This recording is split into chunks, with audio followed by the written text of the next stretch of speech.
Estamos começando mais um programa Força de Deus. Seja muito bem-vindo, você que nos acompanha, tanto pela televisão, como pelo meu canal do YouTube, ou pelo canal do YouTube Dom José Francisco Falcão. É uma alegria imensa ter você aqui. Este é um programa onde estamos mergulhando, aprofundando a Palavra de Deus. Tem sido tão bom para a nossa alma. Uma vez por semana a gente está aqui com você, nos aprofundando nas Sagradas Escrituras. Hoje a gente vai entrar em um assunto muito bom, muito importante, vai esclarecer para você tantas coisas. Então eu quero convidar você, pegue a sua Bíblia, pegue o seu caderninho de anotações, divulgue este programa para o máximo de pessoas, avisa que começou, porque vai ser bom demais, tá bom? Que Deus abençoe você, se prepare e lembre-se, o programa é Força de Deus, ou seja, à medida que você vai participando deste programa, automaticamente, como graça de Deus, uma força vai entrando dentro de você. A palavra de Deus, ela vai te dando força. Eu quero com muita alegria acolher mais uma vez conosco aqui Dom José Falcão. Sua bênção, é uma alegria tê-lo aqui. Deus abençoe, Frei Gilson. É uma alegria estar de novo aqui com Vossa Reverendíssima. Amém. Já vimos tantas coisas da Sagrada Escritura, lembrando que ainda estamos numa introdução ao que queremos tratar. Lembrando o que nós queremos tratar? Nós queremos tratar das parábolas de Jesus. Quantas parábolas, Dom José Falcão? Entre 38 e 39. 38 a 39 parábolas de Jesus. O que Jesus quis dizer com aquelas parábolas? Mas para chegar lá, estamos fazendo uma introdução, te colocando dentro do universo bíblico, para que você se localize, se situe melhor, tá certo? Eu estou aprendendo muito, eu estou recebendo muito, eu tenho certeza que você em casa também. Vimos tantas realidades. Quem foram os autores da Sagrada Escritura? No programa passado, a gente viu que o próprio Jesus ditou ao apóstolo São João que escrevesse textos da Sagrada Escritura. Foi fantástico. Vimos em outros programas que Deus ordenou a Moisés escrever, que o próprio Deus escreveu nas tábuas da lei. As perguntas vão surgindo e à medida que as perguntas vão surgindo, a gente vai aprofundando. Porque, Dom José Falcão, a pergunta que surge é a seguinte: Deus mandou escrever, os profetas escreveram, os apóstolos escreveram, outros discípulos de Jesus escreveram, mas eles foram inspirados por Deus para fazer isso? Será que todo mundo aí foi inspirado por Deus? Então a pergunta é, toda a Sagrada Escritura é inspirada por Deus? Eu começo respondendo com a Escritura. Na segunda carta de São Paulo a Timóteo, no capítulo 3, vamos ver como está a minha memória. Eu vou chutar o versículo 16, se eu não acertar, não me excomungue, por favor. Na 2 Timóteo, capítulo 3, versículo 16, tem um texto onde essa palavra está no particípio, inspirada, o verbo inspirar. Inspirar tendo como autor, como sujeito, o próprio Deus. É Deus quem inspira. Mas quando a palavra de Deus aqui vai ser chamada de inspirada, essa categoria que Vossa Reverendíssima utilizou, ela é bíblica.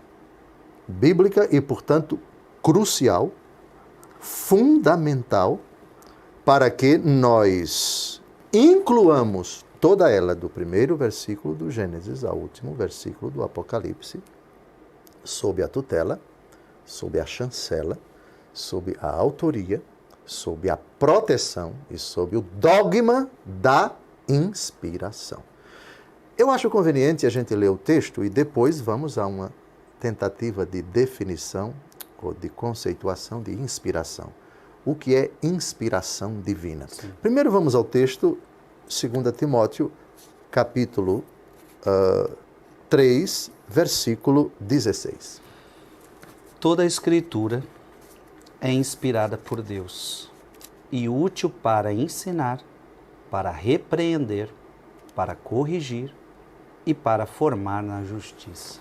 Toda a Escritura é inspirada por Deus. Mas, claro, é impossível. Portanto, não existe um único iota, não existe uma única vírgula, não existe nenhuma passagem, por menor que seja, na Bíblia, Sim. que não seja inspirada. Então, agora vamos a uma tentativa de definição ou de conceituação de inspiração. A inspiração é a moção, a capacidade, o dom, se nós quisermos, o carisma que o Espírito Santo concede a seres humanos escolhidos por Deus para escrever aquilo e tão somente aquilo que Deus quer, que Deus determina, que Deus deseja, que vai mais para frente integrar esse patrimônio que, à luz da definição da igreja, vai se chamar Bíblia Sagrada, vai se chamar cânon bíblico.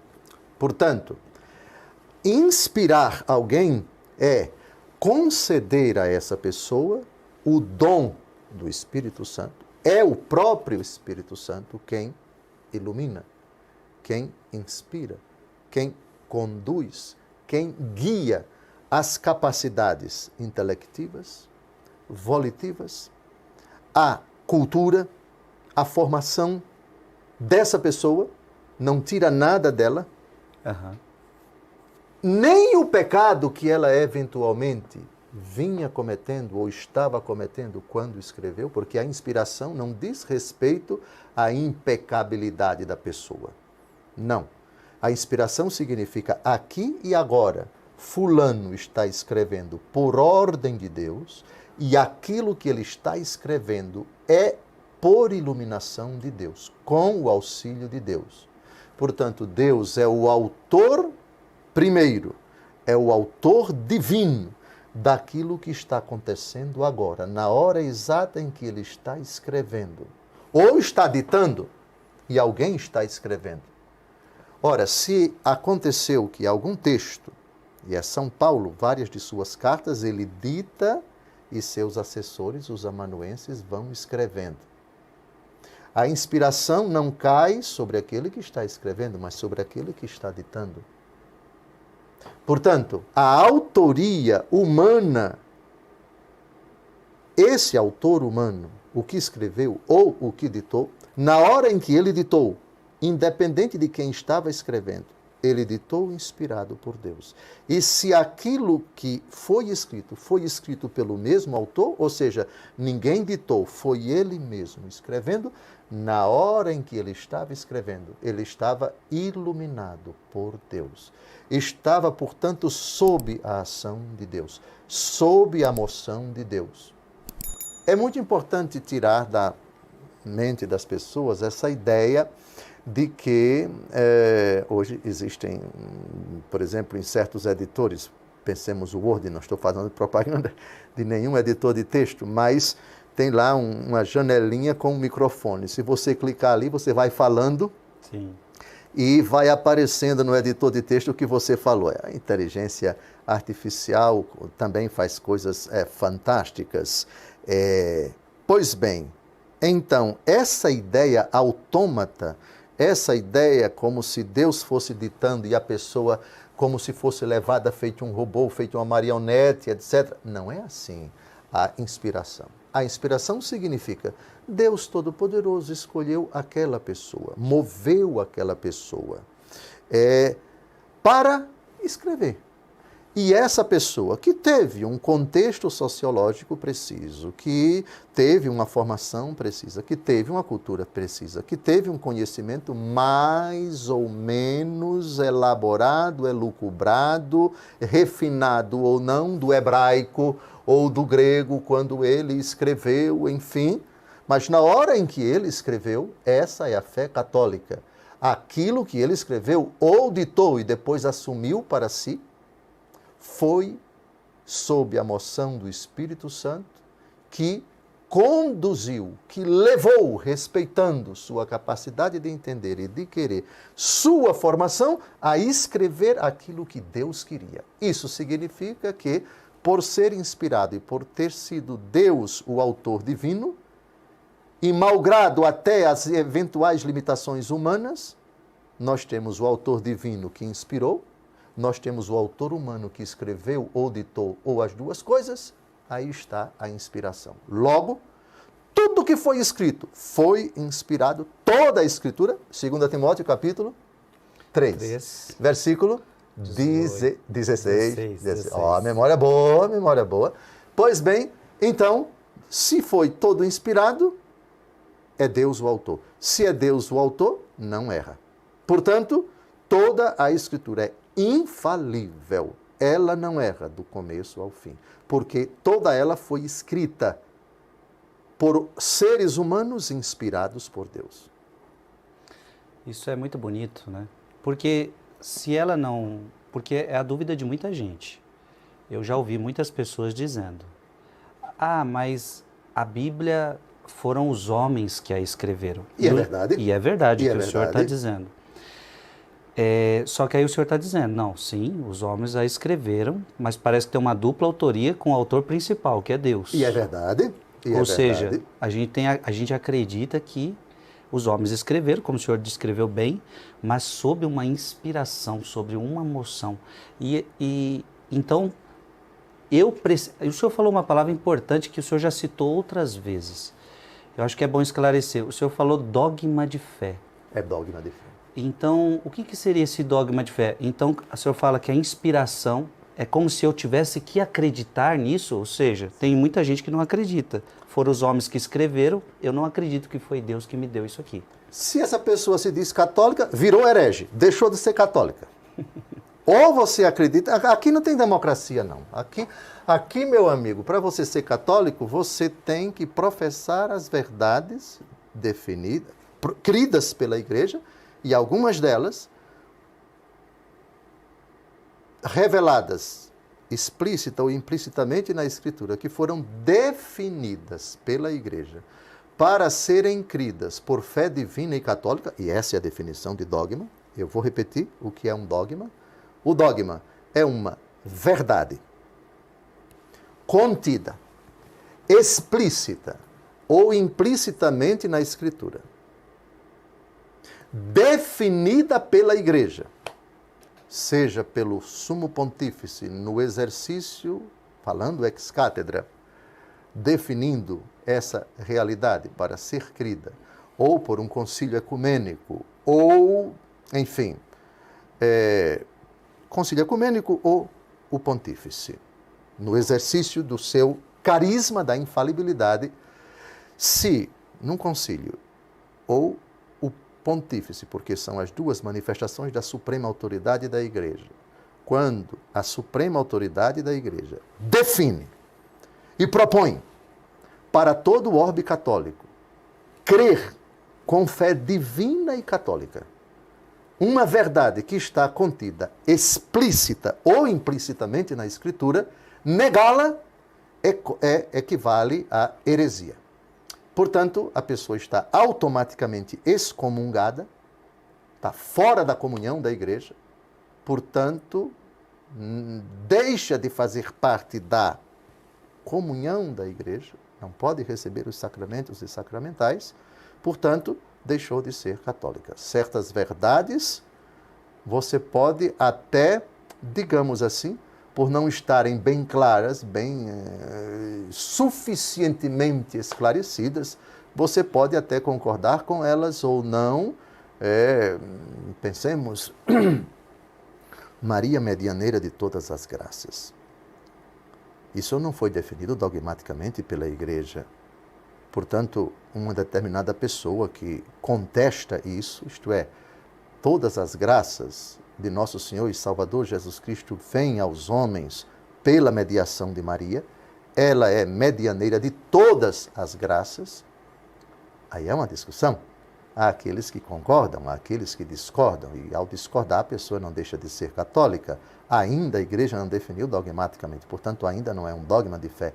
E quem acredita não deixa de ser católico, e quem não acredita também não deixa de ser católico, mas a tradição da igreja apresenta elementos em favor dessa realidade. Pois bem, mas quando se trata de um dogma, a coisa muda de figura. Maria Santíssima assunta ao céu, isso é um dogma de fé. Ah, mas não está contido explicitamente na Escritura. Mas implicitamente está. Como, na verdade, o número dos livros da sua Bíblia, seja você católico ou não, se você tem Bíblia, se você somar o número dos livros da sua Bíblia, esse número não está na Bíblia. Essa questão nós já tratamos antes. Sim. Portanto, os dogmas também abarcam realidades que estão contidas implicitamente nas Escrituras. Imaculada Conceição, Assunção de Nossa Senhora, são realidades que estão na Bíblia, vírgula, implicitamente. Então, a questão da inspiração é dogma de fé. Não é lícito ao católico, aliás, ele é punido na hora em que ele sustentar isso, que alguma parte da Bíblia não goza do carisma da inspiração. É dogma de fé, temos que crer e cremos aderindo livremente, docilmente ao que a Mãe Igreja define a respeito dessa realidade. A inspiração divina não é uma sugestão da igreja, não é um parecer da igreja, é dogma de fé e pronto. Gente, isso é muito importante, né? Então você entendeu? Se é um dogma, a inspiração, ela é um dogma, está definido. Por quê? Isso é importante, porque no mundo de hoje tem gente que quer definir se isso aqui está certo, se isso aqui está errado. Então, por isso que a gente até falava outras vezes, tem gente que está querendo mudar o texto, tem gente que está querendo reescrever a Sagrada Escritura. Mas você como católico, você como cristão, olha isso, é dogma, está definido. Toda a Sagrada Escritura é inspirada por Deus. Ou eu acredito nisso, ou você deixa de ser católico. Isso é importante, Dom José. Assim, o Frei Gilson tratou aqui de uma questão muito importante. Eu ainda há pouco falava da inspiração, mas vejam, a inspiração não toca as traduções. Sim.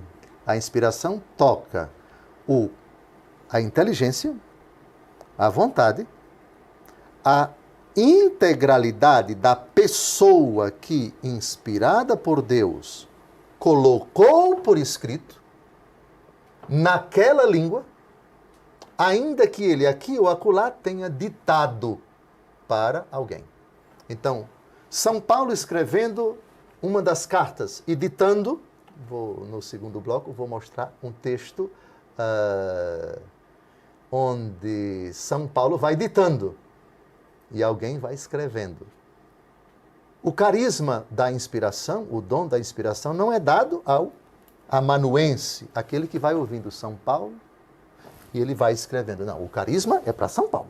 Sim. É São Paulo inspirado. A pessoa que escreveu, a eventual pessoa que escreveu, lembra do Antigo Testamento, Baruque, o profeta Jeremias vai ditando e Baruque, que é o secretário dele, vai escrevendo. Naquele caso, o carisma da inspiração foi dado a Jeremias e não a quem escreveu. Está claro? Muito bem. Da mesma forma que a autoria de uma pessoa que senta aqui, não sabe digitar e o outro liga o computador, você vai ditando, etc., e a pessoa vai escrevendo, depois você faz a revisão, a autoria é sua. Portanto, eventual inspiração, não digo inspiração bíblica, daquele texto não é de quem digitou. Quem digitou está simplesmente ouvindo e digitando ali. Pois bem, então, o carisma da inspiração não é dado à tradução, porque alguém já dizia, até brincando, toda tradução é uma traição. A Bíblia foi, pensemos, o livro de um profeta. Foi escrito em hebraico. Sim. Depois nós temos a tradução do hebraico para o grego. A versão dos 70. Depois, no tempo de São Jerônimo, nós temos São Jerônimo pega o hebraico, o texto hebraico e o texto grego e traduz para o latim. Depois, alguém pega a Vulgata e traduz do latim para a língua daquele país. Como também nós, a Bíblia não foi escrita em português, evidentemente. Então, alguém traduziu. aí está o cuidado, o rigor da igreja, não é? Na Igreja Católica Apostólica Romana, não é qualquer um que tem autorização, que pode, que tem capacidade, que tem formação para traduzir a Bíblia do hebraico para o português e imprimir essas Bíblias e distribuir na República Federativa do Brasil. Não, a normativa canônica diz que tem que ter a autorização da autoridade competente, conferência episcopal, etc., o bispo daquela diocese e assim por diante. Então, veja, na Igreja Católica, por isso, veja, vamos dar uma olhada na sua Bíblia, na minha Bíblia também, logo no começo, tem que ter a autorização de uma autoridade competente. Acho que isso está logo no começo, se você descobrir. Se Vossa Reverendíssima descobrir, vai ganhar uma passagem para Maceió, a pé, evidentemente, quando terminar esse programa. Imprimatur, veja aqui, Imprimatur Carlos, cardeal arcebispo de São Paulo, no dia 26 de dezembro de 1957. Depois, o imprime potesti foi dado pelo superior provincial, etc., em 1971. Pois bem, toda a Bíblia católica, logo no começo, você tem que ter o imprimato, isto é, a autorização para que se imprima, tem que ter a autorização de uma autoridade da Igreja Católica, um bispo, um arcebispo, o bispo daquela diocese, daquela editora, enfim, vai depender da própria conferência episcopal. No Brasil nós temos várias Bíblias, eu vou citar algumas, no meu entendimento, traduções excelentes, Bíblia de Jerusalém, a Bíblia Ave Maria, a tradução oficial da CNBB, etc. Então, sempre pode olhar ali no começo, é tradução, mas justamente porque se trata de algo muito sério, que não pode permitir, que não pode tolerar, que do texto grego ou do texto hebraico se traduza de forma indevida, chegando ao absurdo, sei lá, tomai e comei todos vós. Sei lá, alguma pessoa decide traduzir uma frase completamente diferente daquela que está no hebraico, no grego. Epa, isso traz consequências tremendas, por isso a igreja é muito rigorosa. Seria uma traição. Seria uma traição, exatamente.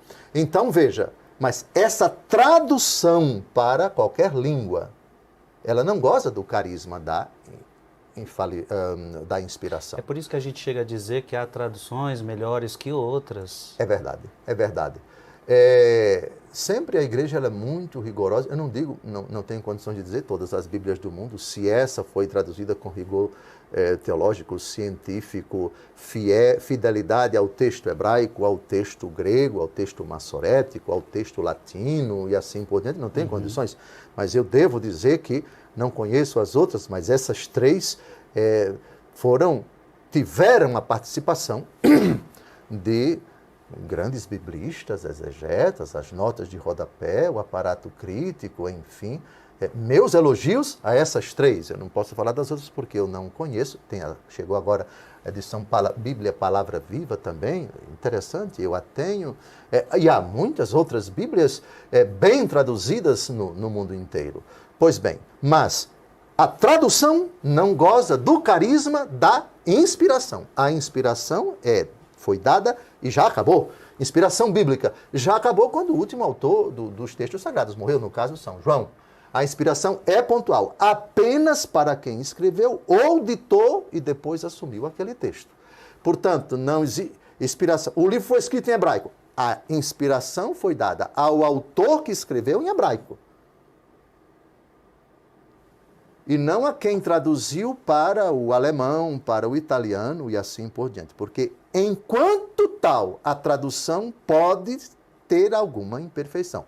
Mas não há imperfeição teológica de fé na hora em que o autor sagrado escreveu. Naquela hora, naquela língua, a língua em que ele escreveu, quando ele colocou no pergaminho, ele gozava da inspiração divina. Gente, isso é maravilhoso, né? Isso é para te deixar tranquilo.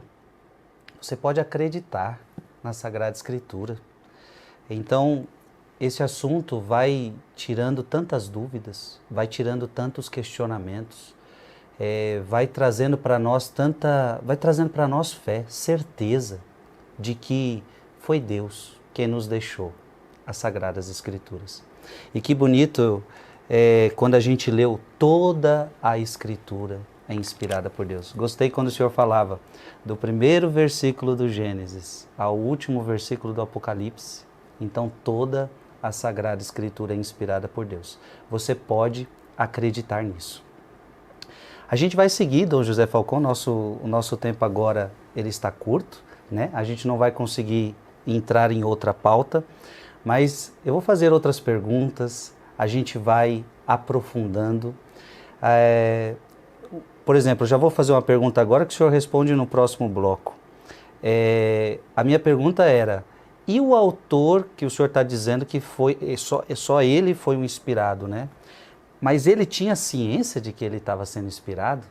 Então, por exemplo, a minha pergunta é, ele estava escrevendo sabendo, Deus está me inspirando agora, ou de repente ele nem sabia que estava sendo inspirado e Deus estava o inspirando?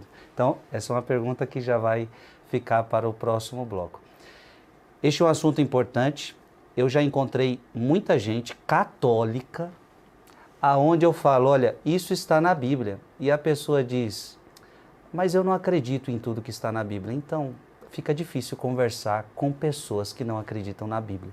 Fica muito difícil conversar com um católico, que é o que o Dom José Falcão falou. Então você não é católico.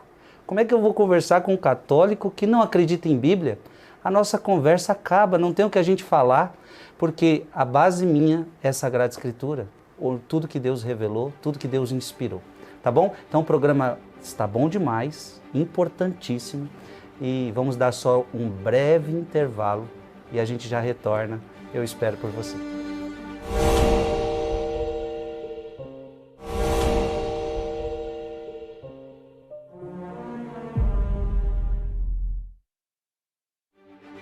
Estamos de volta, programa Força de Deus, onde juntos estamos meditando, estudando, aprofundando a Palavra de Deus. Gente, o programa de hoje está bom demais.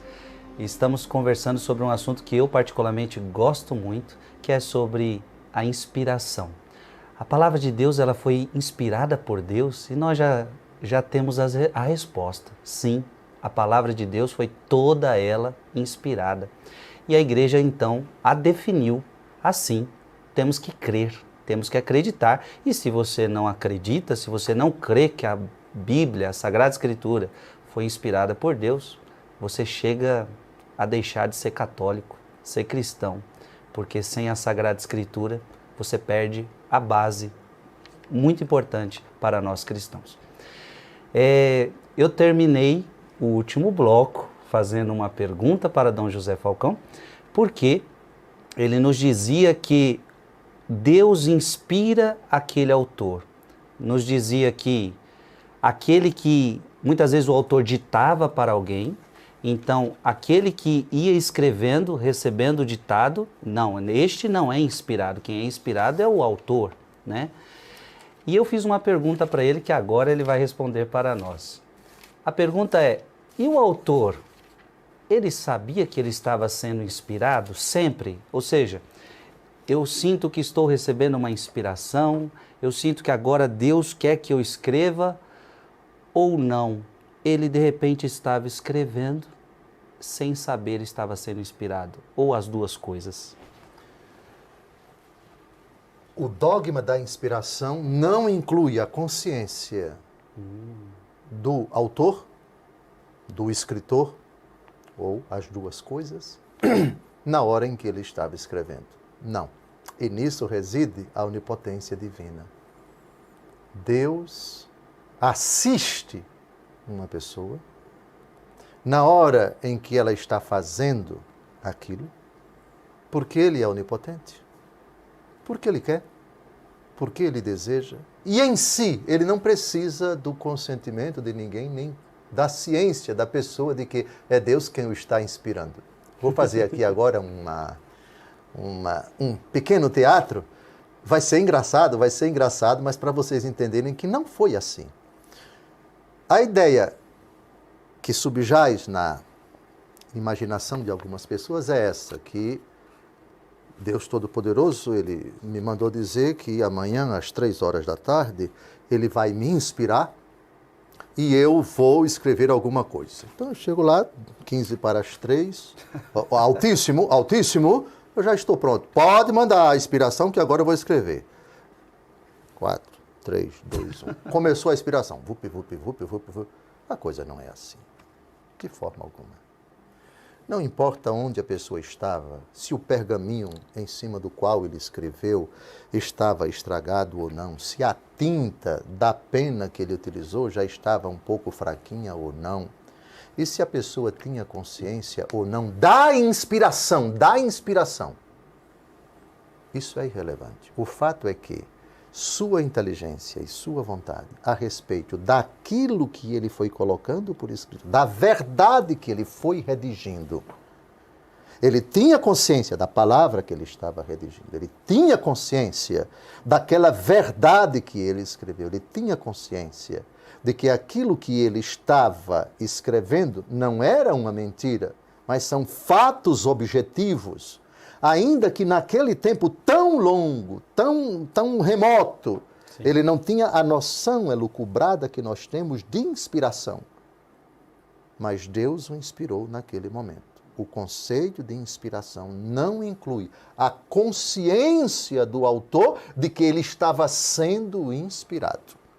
Aliás, por favor, de novo, 2 Timóteo, capítulo 3, versículo 16... 2 Timóteo, capítulo 3, versículo 16. Toda a Escritura é inspirada por Deus, é útil para ensinar, para repreender, para corrigir e para formar na justiça. Ou seja, o que foi colocado por escrito, foi colocado por uma inspiração de Deus para o autor daquele escrito. Isso necessariamente não inclui a consciência que aquela pessoa tinha na hora de que estava sendo inspirada. Ela, sem dúvida alguma, podia ter uma noção. Eu, diante de Deus, eu sou uma pessoa de fé, eu sou um hebreu crente, temente a Deus, e vou colocar essa realidade para que ela seja conservada num pergaminho. Não posso dizer a mentira, tenho que ser objetivo. Se vou ser resumido ou não, se vou descrever todos os fatos, não importa. O fato é que eu estou escrevendo a verdade. E essa verdade, eu creio que ela é condizente com os fatos, ela é adequada àquilo que realmente aconteceu. Isso, com toda certeza, a consciência que essa pessoa tinha, ninguém em boa fé, ninguém temente a Deus, vai colocar por escrito uma mentira, um embuste. Isso Sim. é incompatível com a inspiração. Agora, não se exige rigorosamente no dogma da inspiração que o autor tinha consciência dessa realidade tão espantosa, tão sublime, que é a verdade da inspiração, como se ele estivesse agora recebendo as moções, eu estou sentindo que o Espírito Santo está descendo sobre... Não, isso não. Basta, digamos assim, o mínimo da fé de Israel, de uma pessoa temente a Deus, de uma pessoa verdadeira, que, chamada por Deus para escrever, tenha consciência de que, uma certa consciência, de que é instrumento de Deus, de que está escrevendo uma realidade que agrada a Deus e que aquilo vai ficar para a posteridade. Não se pode, porém, exigir que uma pessoa que viveu 1100 anos atrás, que escreveu parte de um determinado livro da Bíblia, tinha essa noção elaborada, tinha essa consciência de que estava agindo sob a inspiração divina. O dogma recai sobre esse versículo, por favor. A Escritura é inspirada, e inspirada significa, na hora em que foi escrita, o Espírito Santo estava agindo por meio daquela pessoa. A consciência da pessoa sobre isso não é exigida para o dogma da inspiração. Entendi. Eu já escutei pessoas dizendo que a essa inspiração, aí eu queria ver se está certo dizer assim, É como se Deus se apropriasse do que aquele autor sagrado escreveu Tem fundamento. e colocasse a sua assinatura. Tem fundamento. Tem fundamento. Então é certo dizer isso. É certo, agora é preciso ponderar algumas coisas. Eu vou chutar, se eu errar, vocês não me internem num hospital de louco.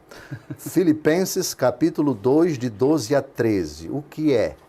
É Deus que opera em vós o querer e o executar. Esse texto é muito caro para mim. Filipenses capítulo 2, versículos de 12 a 13. Pronto, não vou ser internado em um hospital de doido. Realmente, está no versículo 3. Dificilmente é. Então, leia, porque a frase ela é bíblica, e a primeira fundamentação é essa, agora é preciso matizar. E vamos matizar com o texto, por favor. Filipenses 2? 2, de 12 a 13. De 12 a 13. Assim, meus caríssimos, vós que sempre fostes obedientes, trabalhai na vossa salvação com temor e tremor, não só como quando eu estava entre vós, mas muito mais agora na minha ausência. Agora vem o que interessa. Porque é Deus quem, segundo o seu beneplácito, realiza em vós o querer e o executar. Pronto. Se eu quero, é Deus realizando em mim. Se eu executo, é Deus que executa em mim. Porém, isso não se aplica ao pecado. Sim. Deus não pode concorrer com o meu querer para pecar. E Deus não pode concorrer para eu executar o pecado. Essa é a primeira ponderação que precisa ser feita em cima desse texto. O texto no contexto. É um ditado que meu professor, Dom Estevão Bittencourt, professor de Bíblia, que Deus o tenha na glória, ele dizia, até brincando, texto sem contexto é pretexto. É um jogo de palavras muito engraçado e verdadeiro. Sim, sim. Texto sem contexto é pretexto. Então, Deus opera o querer quando aquilo que eu quero, Deus quer. E Deus opera o executar quando aquilo que eu executo é aquilo que Deus quer. Primeira ponderação. Segunda ponderação, aquilo que eu quero livremente. E quando eu livremente quero o que Deus quer, sou eu quem quer, com a ajuda de Deus. Sem mim nada podeis fazer. João capítulo 15, versículo 5. Portanto, quando eu quero aquilo que Deus quer, a minha capacidade de entender e de decidir é minha, e Deus respeita e não força, mas ajuda. Romanos 8, 28. Deus coopera em tudo para o bem daqueles que o amam. Coopera, não força. Coopera, não substitui a minha capacidade de querer. E o segundo verbo, executar. Quando eu executo, no caso, vamos aplicar agora a questão da escrita. Sim. O autor sagrado, ele quer escrever e vai executar a escrita. Portanto, uma aplicação de Filipenses 2,13. Qual é o texto? É Deus quem, segundo o seu beneplácito, opera em vós o querer e o executar. Então, você está escrevendo o texto e, segundo o beneplácito de Deus, ele opera na sua capacidade de querer escrever e de executar a escrita. É Deus operando. Mas ele opera respeitando, auxiliando, concorrendo, ajudando, iluminando, inspirando o autor sagrado. Neste sentido, Frei Gilson, se fala de apropriação. Nesse sentido, se fala também, eu vivo, mas já não sou eu que vivo. É Cristo que vive em mim. Veja, Cristo vivendo, é São Paulo Sim. dizendo isso. Essa frase não pode ser mal interpretada no sentido de uma apropriação, como se Cristo Todo-Poderoso se apropriasse de você e você não tem mais capacidade de querer, Deus, Ele está querendo no seu lugar e Jesus está querendo executar e contra a sua vontade Ele está executando e, portanto, sua inteligência, sua vontade, sua liberdade estão totalmente tolhidas. Não é isso. É aquilo que, vamos ver agora a minha memória, se eu errar, me interne no hospital de doido. Apocalipse, capítulo 3, versículo 20. Eu estou à porta e bato. Se alguém abrir, entrarei e cearemos juntos. Mas a frase que interessa é a última. Leia, eu acertei? Acertou. Não vou para o hospital de doido. O senhor está longe disso. Eu vou chegar lá, no hospital de doido. Apocalipse, capítulo 3, versículo 20.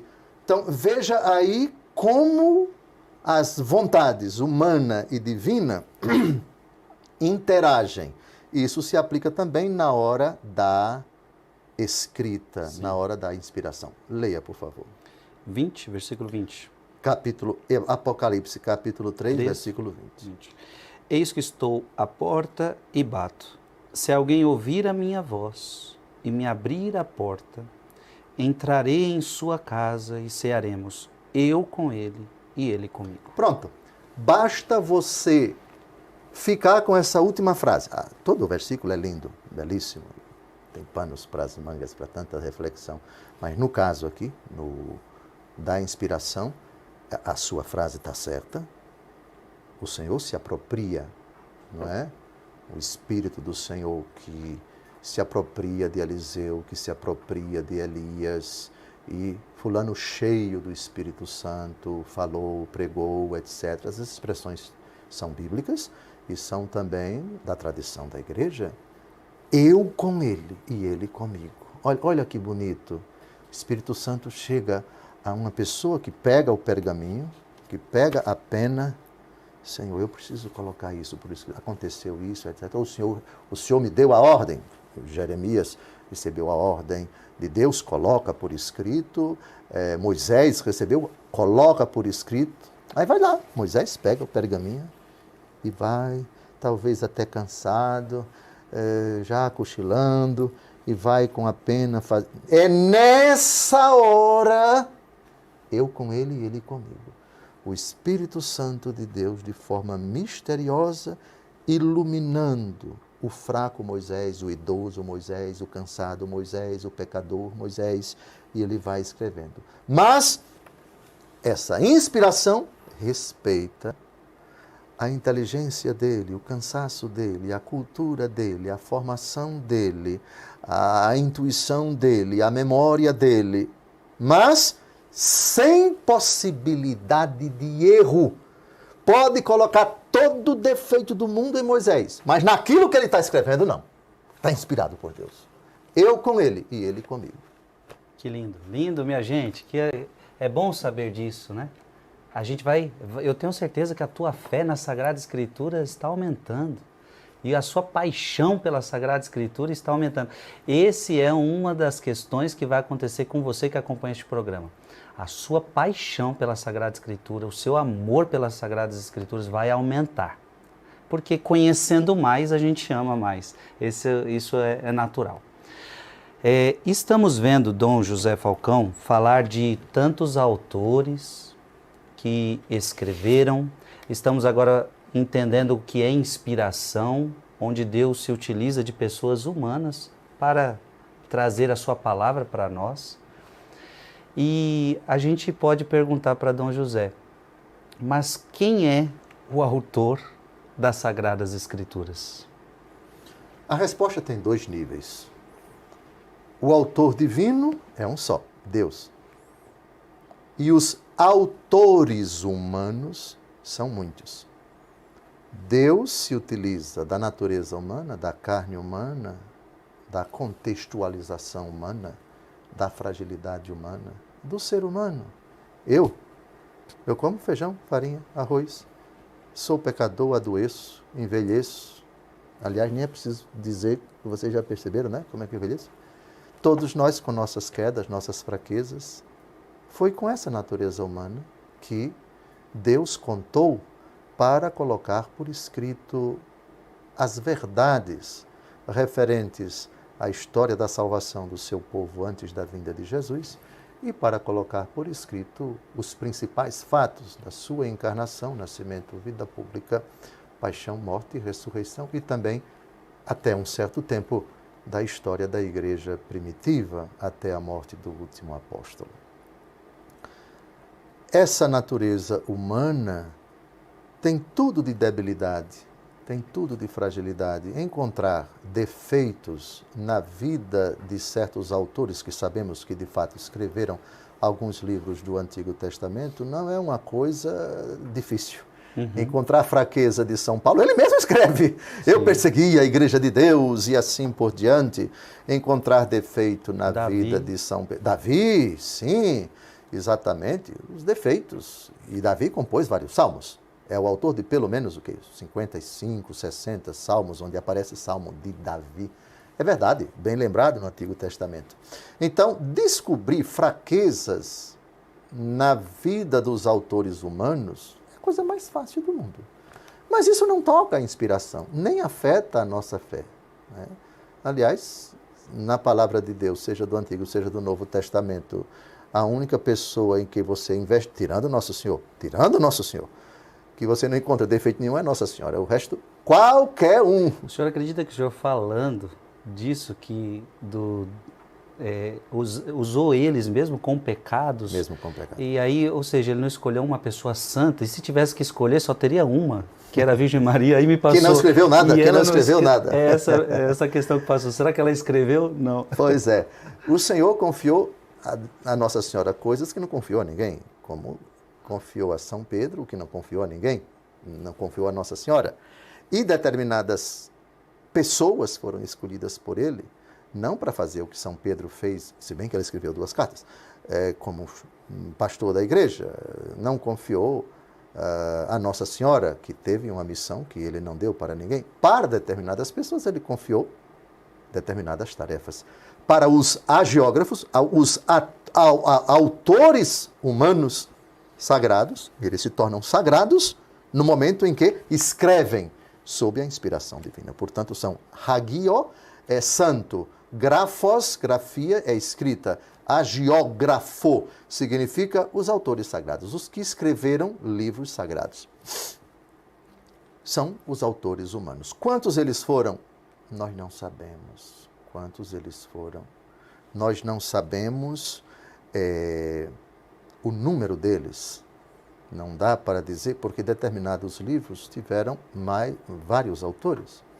Pensemos, hoje a crítica literária é quase unânime em dizer que Isaías é o autor do livro, que tem o seu nome, foi um profeta que teve uma escola e essa escola teve desdobramentos. Ele escreveu, sem dúvida alguma, muito do proto-Isaías, do deutero-Isaías, do trito-Isaías, e também a escola isaiana, isto é, os discípulos de Isaías, tiveram também sua contribuição. Isso em nada afeta a inspiração divina. Isaías teve parte do livro, ele mesmo escreveu, mas também os seus seguidores, a sua escola. Então, quantos autores sagrados tiveram? Não sabemos, é impossível, jamais, né? Sobretudo quando tratamos do Pentateuco, a fonte eloísta, a fonte javista, a fonte deuteronomista, a fonte sacerdotal, uma teoria hoje muito considerada em âmbito acadêmico, exegético e de hermenêutica da Escritura, o estudo da palavra de Deus. Então, todos os autores humanos. Tem um texto, Frei Gilson, que eu gostaria de citar, estamos a 5 minutos do encerramento do nosso programa, respondendo diretamente à sua pergunta, eu gostaria de citar, e vai aparecer aí na tela do seu computador, do seu televisor, do seu celular, exatamente aquilo que eu disse, ou pelo menos as ideias fundamentais, mas de forma mais elaborada, porque é uma afirmação do Catecismo da Igreja Católica, no parágrafo 105, a respeito dessa questão. Quem é o autor da Sagrada Escritura? O primeiro autor, o autor divino. No próximo programa, a gente vai desdobrar os autores humanos de que eu já falei. Citando a Dei Verbum número 11, que é a Constituição Dogmática do Concílio Vaticano II sobre a revelação divina, esse parágrafo eu acho que é ilustrativo, e melhor do que eu, lógico, que é a igreja que está falando, responde cabalmente à sua pergunta. Catecismo da Igreja Católica, parágrafo 105. Deus é o autor da Sagrada Escritura. As coisas divinamente reveladas que se encerram por escrito e se manifestam na Sagrada Escritura foram consignadas sob inspiração do Espírito Santo. A Santa Mãe Igreja, segundo a fé apostólica, tem como sagrados e canônicos os livros completos, tanto do Antigo como do Novo Testamento, com todas as suas partes, porque escritos sob a inspiração do Espírito Santo, eles têm Deus como autor, e nesta sua qualidade foram confiados à própria Igreja. Então, primeira parte da resposta, quem é o autor da Escritura? Deus, autor divino. Acho que estamos 3 minutos e 25 segundos do término. Não sei se já dá para a gente acelerar e falar também dos autores humanos. Vou me atrever a fazer isso. Agora pulemos para o parágrafo 106 do Catecismo da Igreja Católica. Autores humanos. Deus inspirou os autores humanos dos livros sagrados. Na redação dos livros sagrados, Deus escolheu homens, dos quais se serviu, fazendo-os usar suas próprias faculdades e capacidades, a fim de que, agindo Ele próprio neles e por meio deles, escrevessem como verdadeiros autores tudo e só aquilo que Ele próprio queria. Pronto. Então, resposta precisa à pergunta do Frei Gilson, quem é o autor da Escritura? A resposta tem 2 níveis. Deus é o autor da Escritura, o autor divino. E os autores humanos, não existe um autor humano, são vários autores, são aqueles que o Senhor os escolheu e, malgrado suas capacidades, às vezes limitadas, e malgrado sua formação, seu contexto, sua limitação, inclusive moral, o Senhor lhes concedeu, lhes presenteou, na hora em que estavam escrevendo, o carisma da inspiração, e eles, como verdadeiros autores, que são muitos, e não sabemos, alguns livros têm vários autores,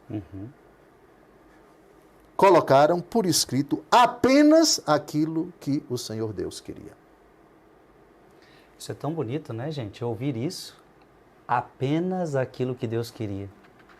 Então, na Sagrada Escritura tem apenas aquilo que Deus queria. E o que Deus quis que estivesse na Sagrada Escritura é o suficiente para a nossa salvação. Esse programa foi bom demais, foi muito esclarecedor. E, gente, toda semana nós estamos aqui. Lembrando que você que perdeu algum programa, é importante você seguir a sequência. Eu vou pegar no seu pé nisso daí. Você não pode escutar um programa sim, um programa não. É importante você seguir o raciocínio, você seguir a sequência, tá bom? Então, perdeu algum programa? Está no canal do YouTube, Frei Gilson, Dom José Falcão. Então você vai atrás do programa para